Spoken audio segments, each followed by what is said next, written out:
Hello everybody and welcome.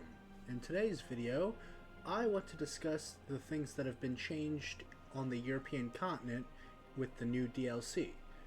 So to be more specific, I want to talk about the things that aren't necessarily tied to the new focus trees of Hungary, Austria, Germany, and Belgium, but more the in general changes to other nations that were affected.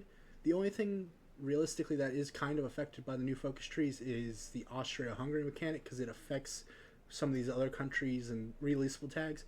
But besides that, I want to go through just all of the various different changes that affect non-DLC nations for the non-DLC this round DLC nations. So moving over, the first big change I want to talk about is the rework to the European Union, or as it is now, or the European Federation. So the European Union, before, you'd need to be democratic, control all of France, all of Italy's, like, European states, the Benelux, and then all of Germany's starting cores, and you could form the European Union. You also, if you did the fascist path of the UK, could form it as well, which would give you the British cores. You could also core Ireland with it, do the Imperial Federalization.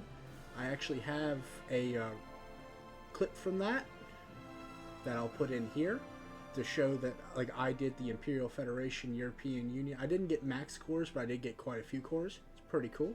You also could do with France, where you could form the European Union and then do the Unite the Crowns to get core Spain and possibly even Portugal with it.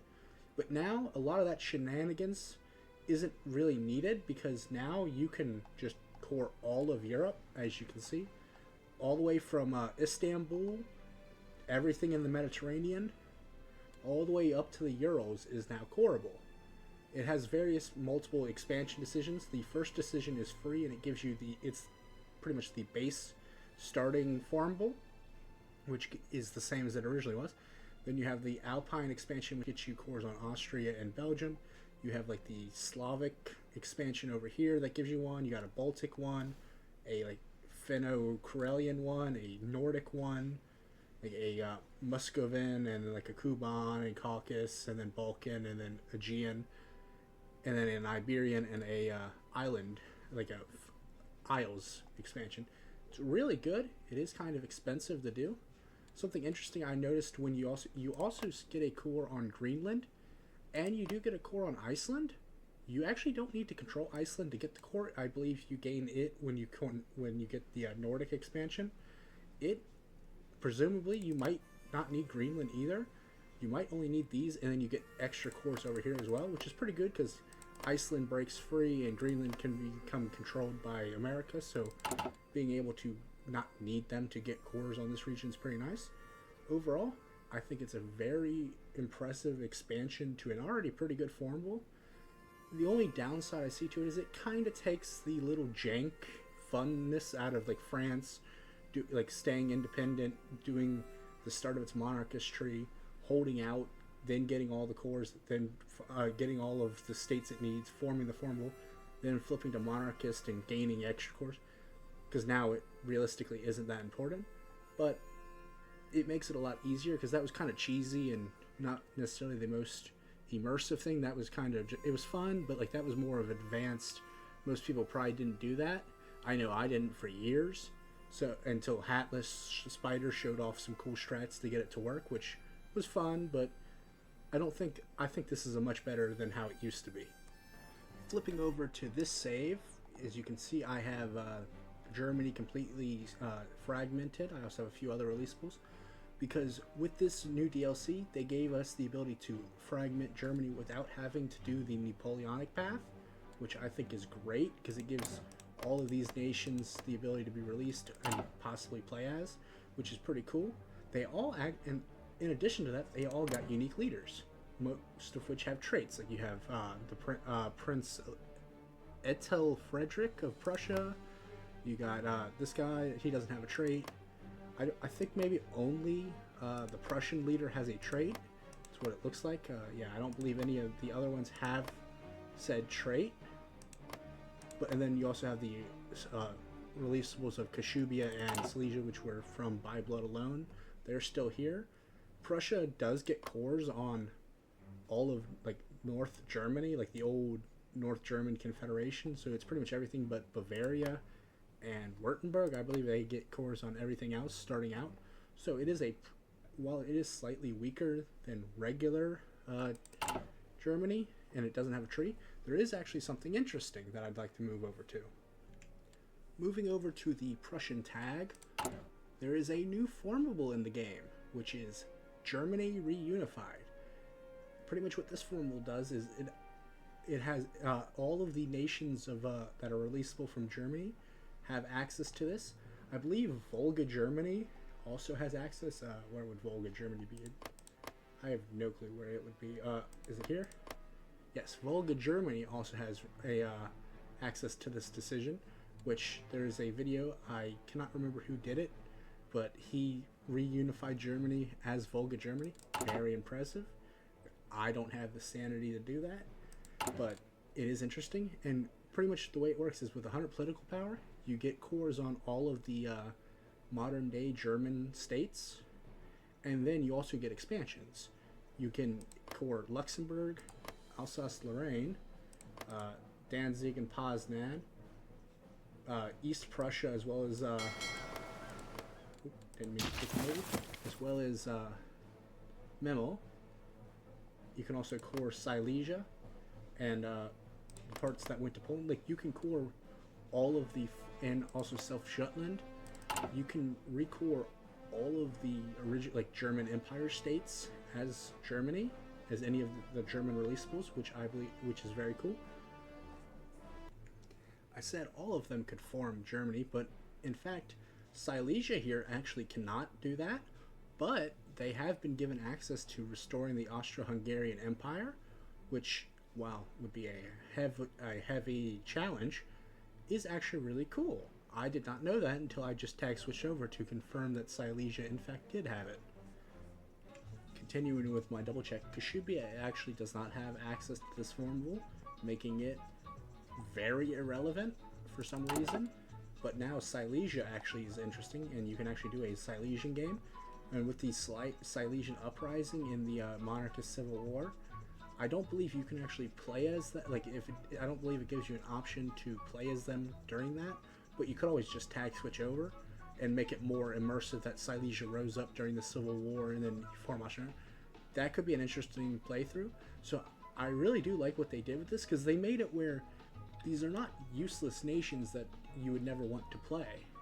Because the problem I had with like when Italy got its rework is that a lot of these releasables, you have no point.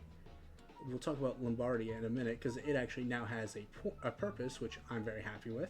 As I said, I don't like just small like releasables that have no point, like the Grand Duchy of Tuscany. You can't do anything with. So I would like to see a Italian reunified style formable nation. Also, maybe be able to core Savoy, because Piedmont has a claim to it. Maybe get like Corsica, like actually make it where you could actually play as the Italian miners, and it would actually be a fun playthrough. Because right now, you really don't want to play any of them. But with Germany's miners, they all actually have a playthrough. I might actually try the Silesian playthrough now, because I did not know that was even an option you could have. So, continuing on, we have two of the releasables down here. The Kingdom of Lombardy-Venetia, which now has a new starting leader, the Archduke of Austria-Est, who has a trait that gives 10% defense on core territory, 5 war support, and -5 stability. They did not have this leader before. This is added because of the whole Austria-Hungary mechanic. I think that's very cool. 10% defense on core territory. This makes this one pretty strong. Moving over to Croatia, Ante Pavlek now has a trait. I don't believe he had one before. I believe he did not. And now with how they kind of made it where Croatia actually rises up most games. Doesn't always happen, but they do rise up quite a few of the games. So now him having a trait actually kind of affects it. It's not the greatest trait of -5% political power, 5% recruitable factor, -5 stability, 10, and then plus 10% war support. But it is something. It gets you slightly more manpower. You're Croatia. You'll have a very small manpower pool, so The extra 5% at least is a little bit better, helps them out a little bit.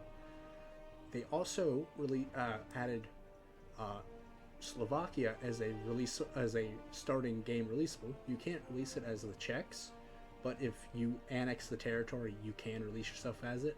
I don't believe Hungary can actually do it either, because it has some checks because of its focus tree, but if you annex it as someone else, you can then release it in the console and then actually play as.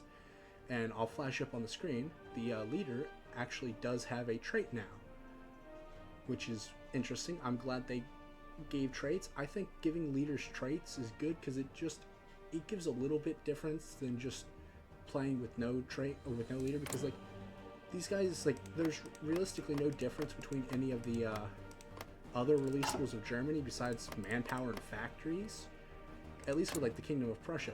This guy can affect, because like the experience gain and the stability that can keep you from getting strikes sometimes, or get more experience to build a division, or getting a doctrine slightly faster. Like they can actually give a tangible benefit, because with Prussia released like this, it's not all that much. I mean, I guess with East Prussia it kind of helps, but like this, Prussia is not all that stronger than any of the other ones, but the leader difference might actually help. Speaking of leaders with traits, Luxembourg got a new leader. Not a new leader, but a leader. His leader gained a trait with 5% political power, 5% infrastructure construction speed, which is, well, not the craziest. It is nice that it has. Luxembourg also got 3 other leaders for its Communist Party, its non-aligned party, and its Fascist Party, as well as flags, which I'll flash up on the screen, which is pretty nice. I like when they give even nations that like they're not giving content for, like Luxembourg, it didn't get a focus tree in this DLC, but it did get new unique leaders, which makes the playthrough slightly different, because right now, with the differences in ideology, they have different game rules, which causes you to be able to do different things, and it makes the playthrough slightly different, but the leaders make that a slightly bigger difference. While with the Democratic guy, he only gives 5% political power and 5% infrastructure construction speed. Those aren't huge, but over the course of a game, if you're playing Democratic Luxembourg, you will have more political power than you would normally. And with, I'm not sure, I don't remember off the top of my head what the buffs for the other leaders are, but they slightly diverge the playthroughs more and more than just the ideology difference does.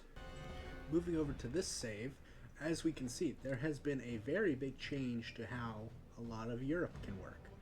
So with the Austria-Hungary path, specifically the Hungarian one where you put Otto in charge, you can do the Habsburg Alliance, and with all these decisions, it has a very large effect on how other nations can be affected. As you can see, there's a new type of puppet. Oop, that's the wrong button. Manage subjects, which is the Austro-Hungarian vassal, which is a different puppet type. As you can see, it's slightly different than I don't know if it is slightly different than a puppet. You can see the slight differences. I don't believe they're very big. Let's see, technology sharing bonus, my 50%, plus manpower requirements. It might actually be the exact same, but it's just slightly different. Peace transfer plus 10% transfer, no, that's still the same. I'm not sure what the biggest differences are, but they, as you can see, they do retain the same color. They also were all affected by the new joint focus tree. Let's see, where would it be? Yugoslavia does not get it. Okay. Getting back on track, we see that there's the new Austro-Hungarian joint focus tree that all of the vassals get access to, which allows you to get a very good spirit for a lot of these nations.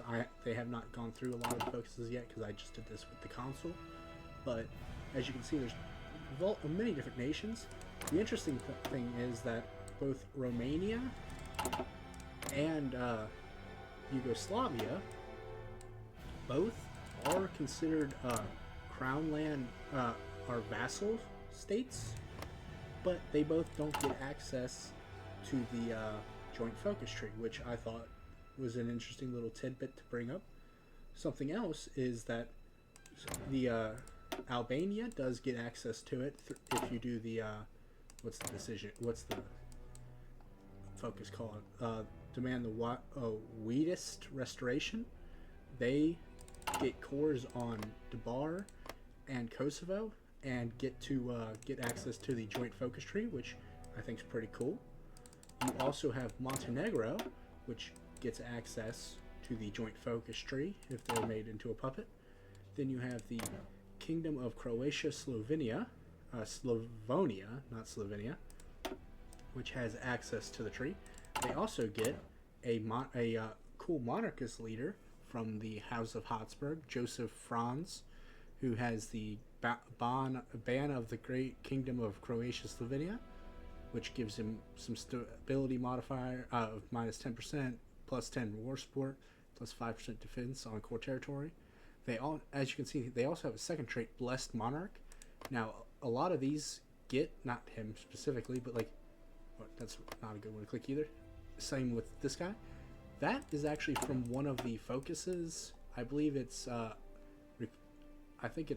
it's this one, a Holy Empire, which gave Otto von Habsburg the Blessed Monarch, which is 5% recruitable, 15% stability. It also gave pretty much all of these vassal states a buff to their trait too, which I thought was quite interesting. Like, it doesn't give it to all of them, but ones that I had already out, like, not all of them get it, but like Karl Albrecht the First got it, a few others got, like, that's just very interesting that you can actually upgrade traits of other country leaders with that focus. I thought that was a cool little interaction. Something else I'd like to talk about is that when you do the focus of, where is it? Reverse the Risorgimento, it releases all the Italian states, including like Lombardia, Venetia, as a puppet, as a crown puppet. The rest are regular puppets. It actually does put Victor Emmanuel III in charge of Sardinia, Piedmont, and the Pope in charge of the Papal States. If you just release them as like independent countries from the start, they actually both have generic leaders. Because the Papal State doesn't, you can't get the Pope, in control of it unless you do like the secret Papal Path of Italy.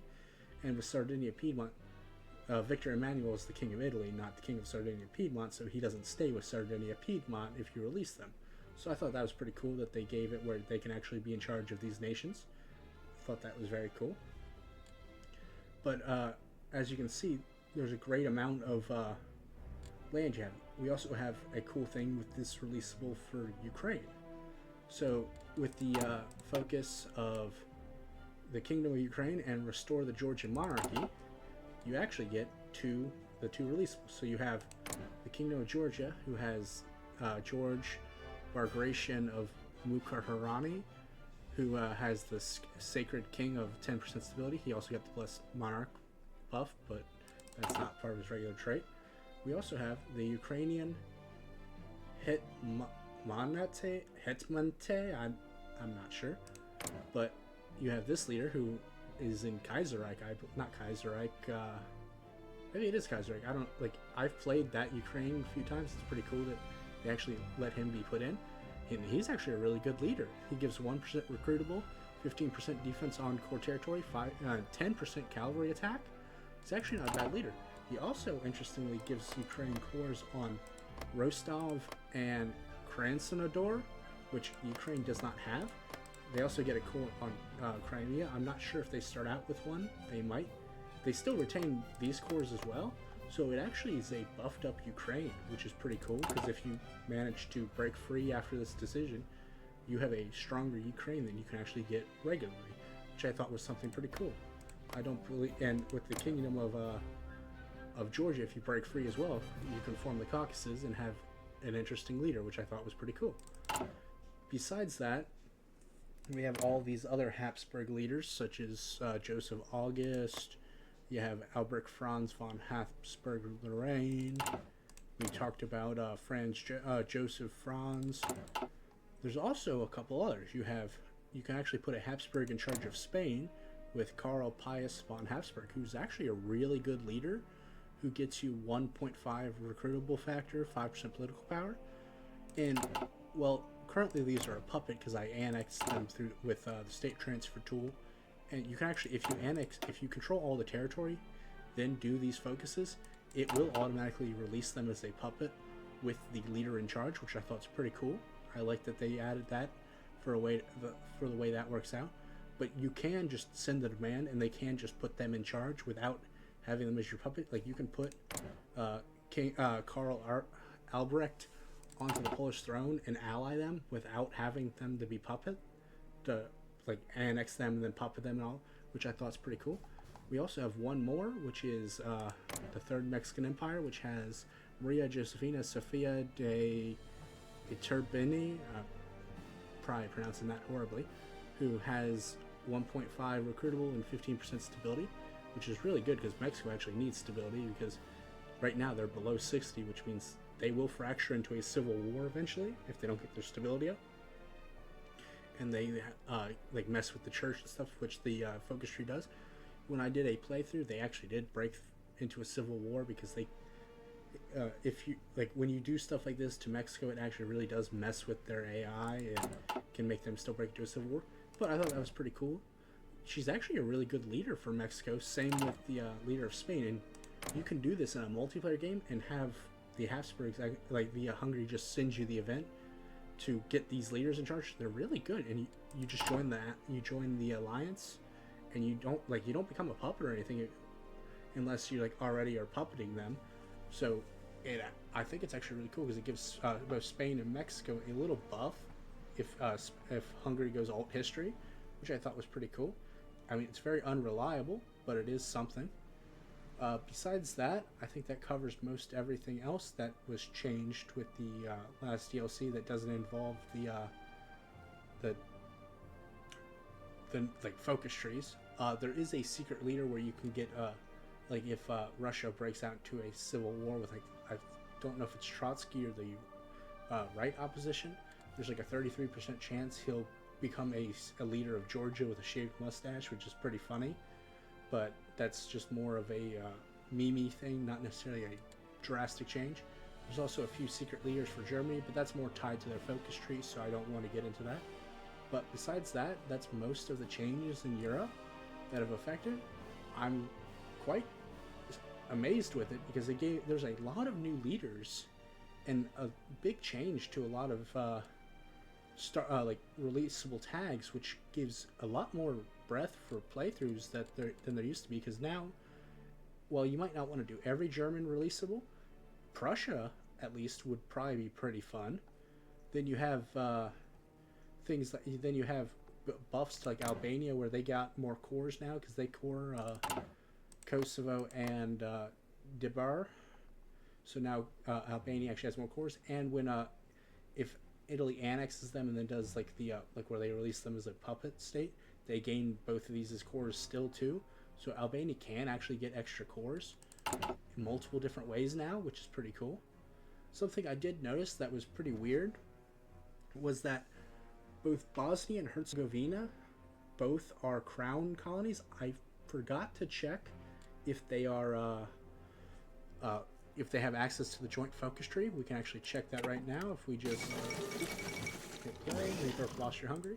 But if we just annex these two states over to Hungary, and we just release, let's see, Herzegovina and Bosnia, if we release them over, yes, they do get access to the joint focus tree. So that is another two nations that have something they can do.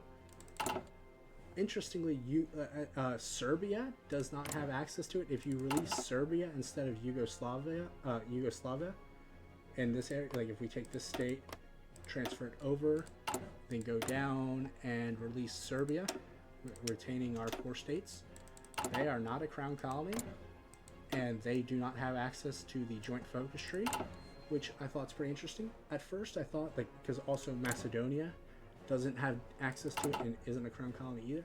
At first, I thought it was because like they're not part of the original Austro-Hungarian Empire, and they just added, like, because like Albania got added because of the decision to put them on the throne. But Montenegro wasn't part either. As you can see, like, you can't put a Habsburg on the throne or anything, but they gained access to it. So I'm not sure how they're drawing the distinctions between the what nations have access to it and what don't, but I do like how they did make this a new mechanic. It's very cool. It gives a little bit more content to a lot of these nations, which I thought is cool. Like Lombardy Venetia now just has a cool starting leader, which 10% defense on core territory. If you just release yourself as them and then play at like a game where you're probably gonna have to you'll probably go to war with the Axis or allies. 10% defense on these mountains with these river lines probably would let you hold out for a long time. So like if they gave Italy like a reformable nation like they gave to Germany, that could be a viable way to actually reform Italy, which would be fun. So overall, I do like that they went through the effort and gave multiple other nations that didn't get a focus tree content, because it flushes out what you can do with certain playthroughs. Like now, I'm probably going to go do me a Silesian playthrough to see if I can form Austria-Hungary. I think that'll be a fun challenge. I probably will do a Prussia run to try to reform Germany.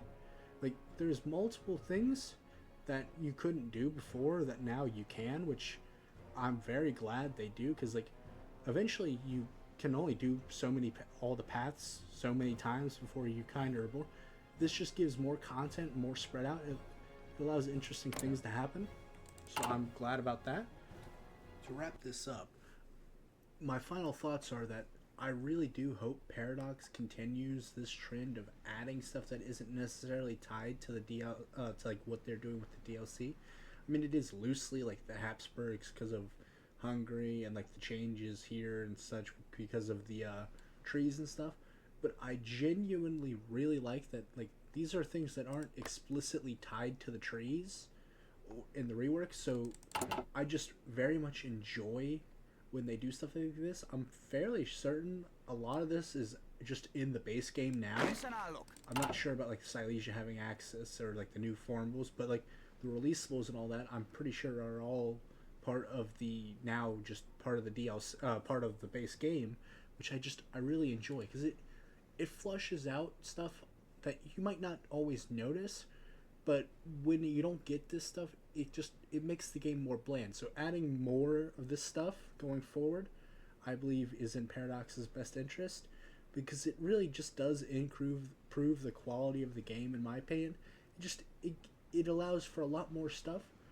I love when they add portraits for different characters and such. And I like the traits they give, because it makes it different. It makes me want to release puppets. Like, like having Italy as one puppet or having it as multiple puppets.